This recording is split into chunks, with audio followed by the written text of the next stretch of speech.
We live in a world where everything is just moving faster and faster and time is of the essence. We see videos on YouTube about landscape photography where the word fast is often the essential adjective of the title. Fast tips, how to learn photography fast, don't waste time, and so on. All this despite there is nothing fast about landscape photography. On the contrary, landscape photography is on several levels actually a very slow process, and the photographers who master virtues like tenacity and patience are usually the most successful. Patience on having time to actually go out, patience on waiting for the right conditions or optimal season, patience while being on location waiting for the light to be right. But making videos about photography virtues simply doesn't sound as sexy as a video about the newest camera or how to make sharp photos. But I would argue that they are way more important, simply because without these virtues, you don't get the shot. What an absolutely gorgeous morning. It is the most fog I've ever had at this location. And finally in 2025 I actually get something where I'm like excited about, really super excited about photographing on a foggy morning. So the thing is, I have some unfinished business in these hills. So out here, way out here, I have a really nice vista view where I can stand on the edge of a hill. And then with the long lens and some lens compression, I can have the big forest in the background. But what I did not get properly last time I got this shot was some background fog. So I got a little bit of separation to that background forest. So basically fog around the hill and then me on the hill and then separation and then the background forest. It ought to work today, which is why I'm smiling. I'm a little bit excited. What I've done is that I put on the long lens. I'm shooting at around 300 millimeter. I put on the intervalometer and it's just standing there working right now. F14 ISO 100 gives me a shutter speed right now of 1/4 of a second. And then it's just shooting out there in that direction. Doing it like this, I just collect whatever is going on. I'm not going to miss this one shot.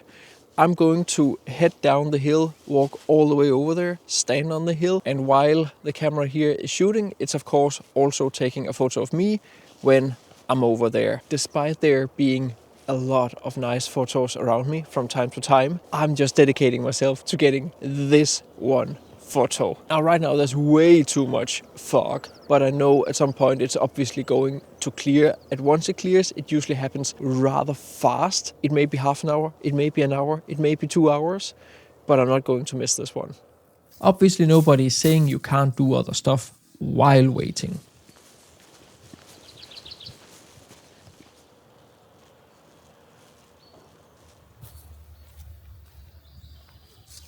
So while I wait for the fog to clear a little bit, I've just gone like 50 meters up the hill and into this little foggy, absolutely stunning forest.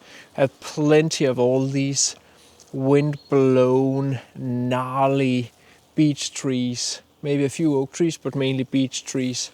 That is what this area and this forest is known for. And just down here behind me, these trees here actually works really well. So I brought out my A7C with the 28 to 200 millimeter on, and then I'll just try and get a few photos here while the sun is coming up and breaking through this top layer of fog.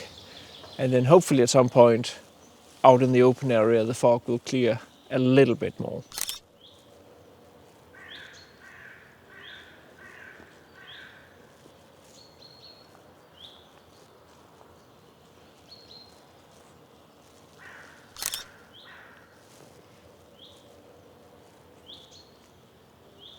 I actually really like these two photos. Let me know down in the comments which one you like the best, the 3x2 version or the 16:9 version.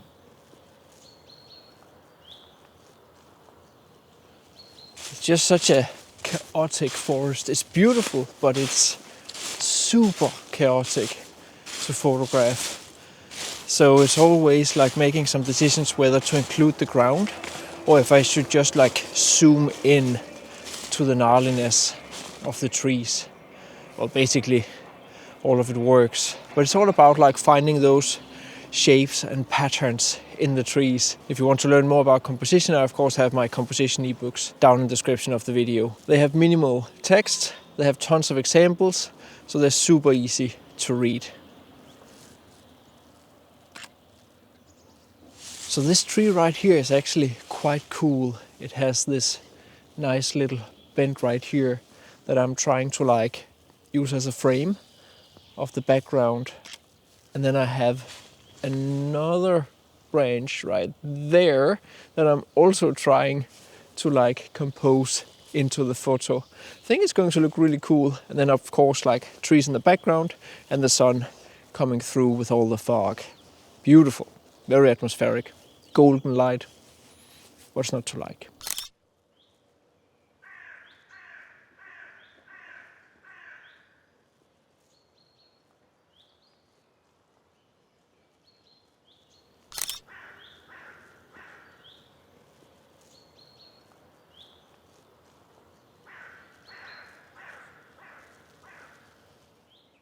As we all know, light is absolutely essential to master as a photographer, and as mentioned, I use the combination of the atmosphere and backlighting in these photos. Along with my ebooks on composition, you can also get my new ebook about light in landscape photography. It is 251 pages, making it my biggest ebook to date. I've included extensive EXIF data on all the photo examples, and the chapters cover all the different types of light you can encounter in nature, how to use it, how to use light throughout the day and in different conditions, color theory, how editing and light plays together, and much more. You can get the ebooks individually or bundle up via the links down in the description.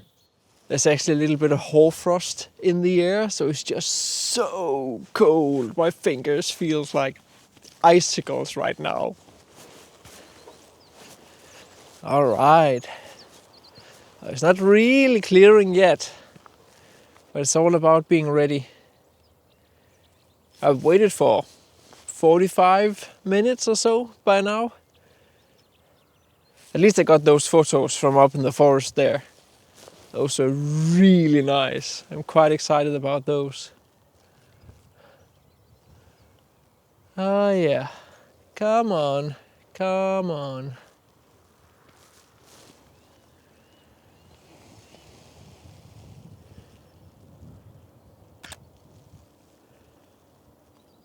So I've always actually liked playing with out of focus and depth of field, especially back from when I did portrait photography. It's just not really a thing I implement a whole lot into vista photography. But with these small droplets on these branches, it actually looks really nice when they are backlit. Like I have the dark background, but it's still backlit with the sun. Looks quite nice. It's a nice way to kill time. It also goes to show how versatile the 28 to 200 millimeter is. If you just open it up completely, the bokeh balls actually looks pretty nice.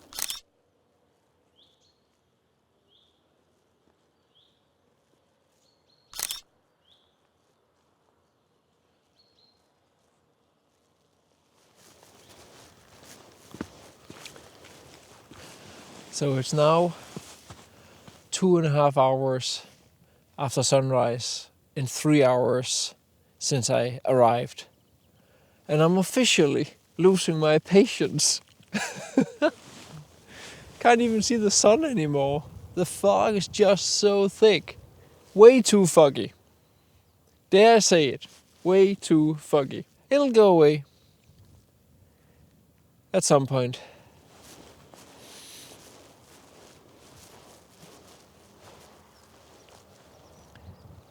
I could leave, but 101 in landscape photography is that the second you give up, whatever you waited for will happen. It's just how it works. Yes, it's not a science thing. But it's just how it works. Well, I'll just have to have more patience.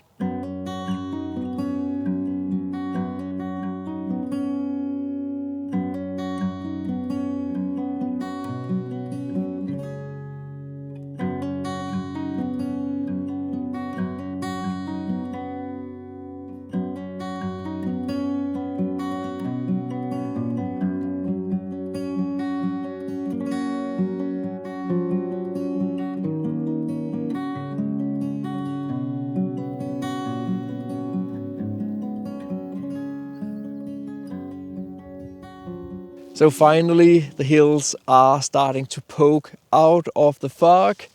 It sadly seems as if it's fog that like just goes up and then that's it. Luckily, I've had the camera here standing, taking a few photos like just around sunrise. So I will be able to get a little bit of this foreground fog here. But it won't be many more minutes before I'm heading into the scene, so that I can get a shot with myself.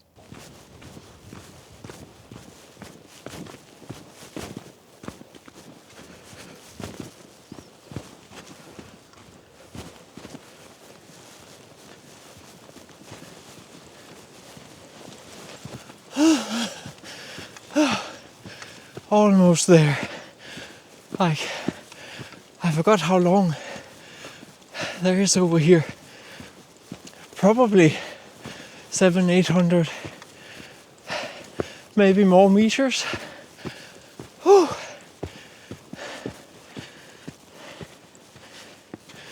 And now it's just a question about standing here for a little while.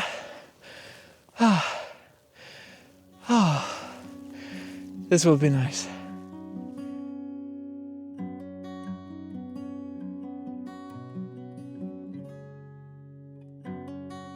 And all the way back again, just crossing my fingers that everything is as it's supposed to be, sharp, in focus, not shaken, all the stuff.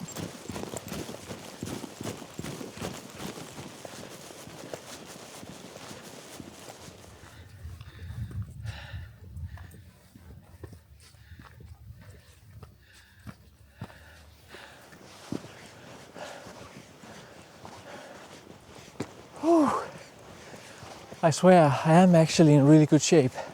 Maybe it was because I ran 11 kilometers yesterday that it's a little bit hard now. So due to there still being some mist and it's being backlit by the sun now, that mist is of course getting lit. And that means that the trees in the background are actually still a little bit obscured. Even though it's not technically foggy anymore, there's just so much humidity it gets caught by the sun. So I'm going to wait a little bit longer and just get some probably, hopefully, better background photos so I can actually see the forest. Be sure to subscribe to my newsletter where I've also started sharing tip of the week, along with obviously whatever discounts I have, announcements of new workshops and so on. And you can get my 3 free light ebooks. free light ebooks for my full ebooks if you sign up to my newsletter. So there's no doubt that the one thing that all us landscape photographers need to master is just patience.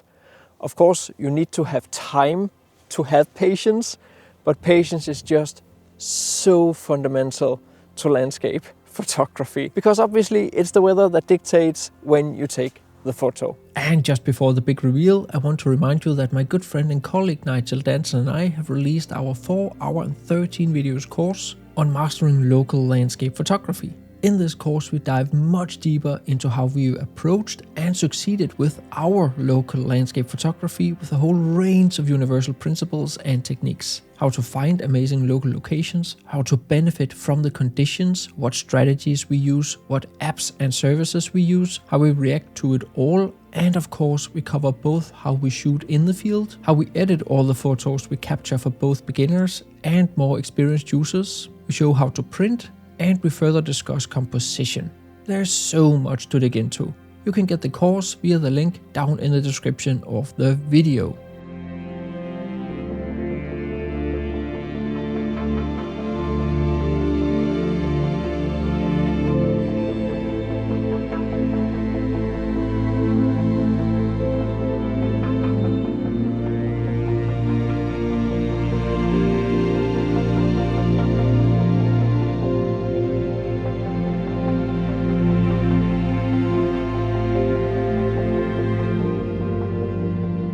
Oh, I love this photo so much. It did require a bit of time blending and stacking photos to reduce noise, not to mention a thorough cleaning of dust spots, but I absolutely love this version as it is just so moody and atmospheric and has this Nordic, cold, minimalist fairy tale feeling to it. And not to mention, it also has a bit of that epicness that I rarely photograph in Denmark. Here you can see my early interpretations of this scene, photos that I also really like. Actually, the one here with the blooming heather is one of my favorite photos from 2022. I would have preferred a bit more fog between myself and the background forest though. That's why I came back to this location this morning. But because I've yet to combine that background fog with the heather, I'm definitely not done with this scene. I guess I just have to come back, and until then, patience. I was really excited about this photo when I first finished editing it, but my appreciation for it has just continued to grow, to the point where I've now printed it, along with a couple of other photos that share that moody and atmospheric quality. This final part of the photography process is just so satisfying. Check out the links in the description, and if you do struggle with using telephoto lenses in landscape photography and feel you need to master those, check out the video right here where I go in depth on how to use a telephoto lens for landscape photography. It's in the title. You can see it right there.